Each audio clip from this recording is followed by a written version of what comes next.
So lots of problems with this little bike, to be expected I suppose. What I had to do is take the front end back off it again, as you can see.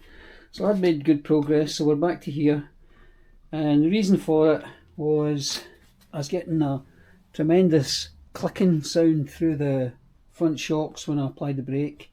I didn't film it, I should have filmed that actually.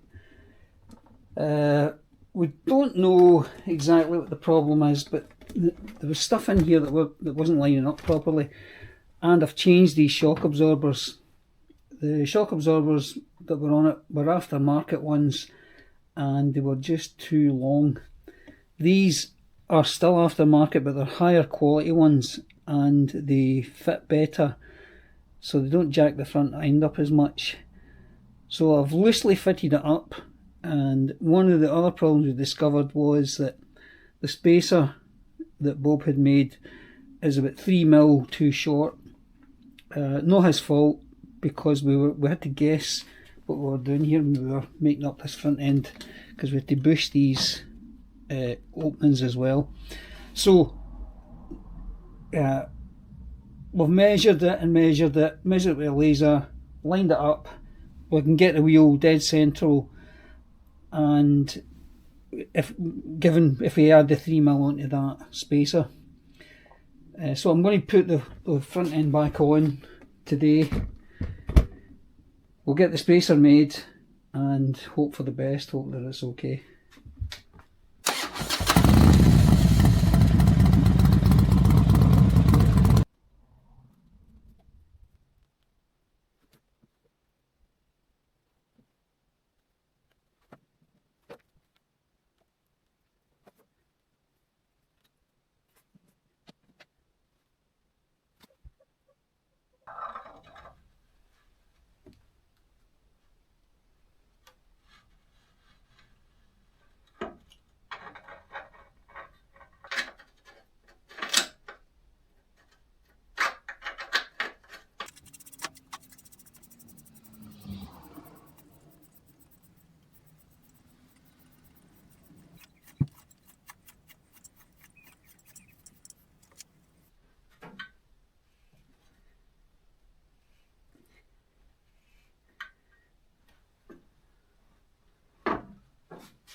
If you needed to know the sequence of these things going back together, first thing is this little rubber that goes on the bottom of the bracket here, and then we've got this one with the two spacers that goes on the bottom here.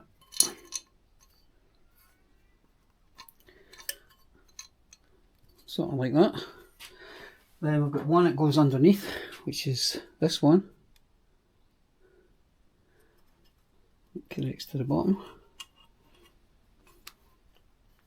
It should kind of stay in place if I get the spacers in properly. Right, that goes in there like that. Then we've got this plate. If you want to know, there's loads of witness marks on it to tell you what way it came off. Not that I think it matters too much if it goes the opposite way, but you can see the witness marks the way it's been on. So that goes over here. And then you have the two bolts with the little washers on the bottom that go through. I think it's right there. Now the headstock itself, this part goes on first, goes on here, and then is bolted for the side, and once that's on, the spacer goes in here, but that fits through. But anyway, we'll build it up and see how it goes, and then after that the thread nut there on top. So before you do that, obviously check that you have this at the right tension and that it's moving, no notchiness and no not too loose, not too tight, and you've not got any play in it anywhere, because it's very difficult. Once you bolt all that up, you can knock this for the side and tighten it up or loosen it, but you don't want to be doing that at this stage. You want to just be building the top on and knowing that this part is, this side of things are fine. Now let's go put these in temporary at the minute.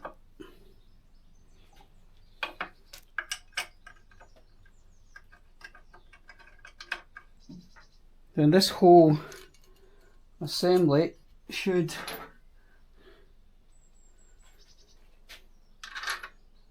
so you can't put that on before this because it won't go through that, it stops on that one. And then we have, it should come over here, so that's it, and your opening here to the front. So I think these are 12mm, I think.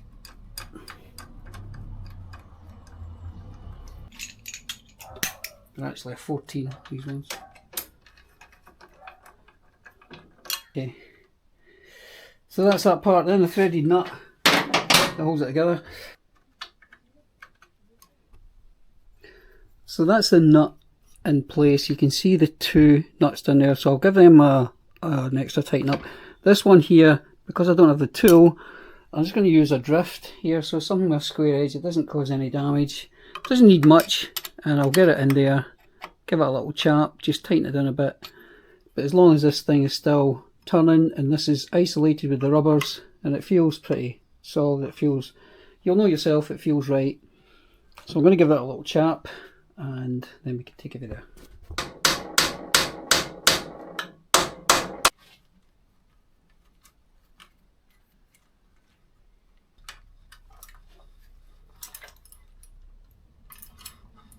We're having some issues of getting the bulb, the headlight to work.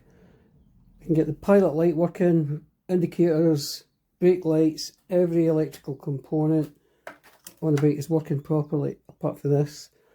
We need to look at, Bob's re-looking at the wiring diagram. We came across this problem before and it was a simple solution, but just can't remember what it was, so we'll need to go back through the diagram, possibly need to lift this off again. Yeah, we'll get there. Two mistakes I made when I applied the logo to the seat. One was I put it too high, which means when you sit in the seat or a passenger sits in the seat, it's going to crease there.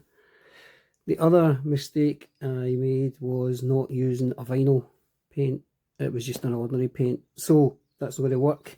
And because this is now slightly marked, I'm going to paint it with this direct to vinyl, just blacken this bit out a bit before I apply the logo again.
And here is the final result.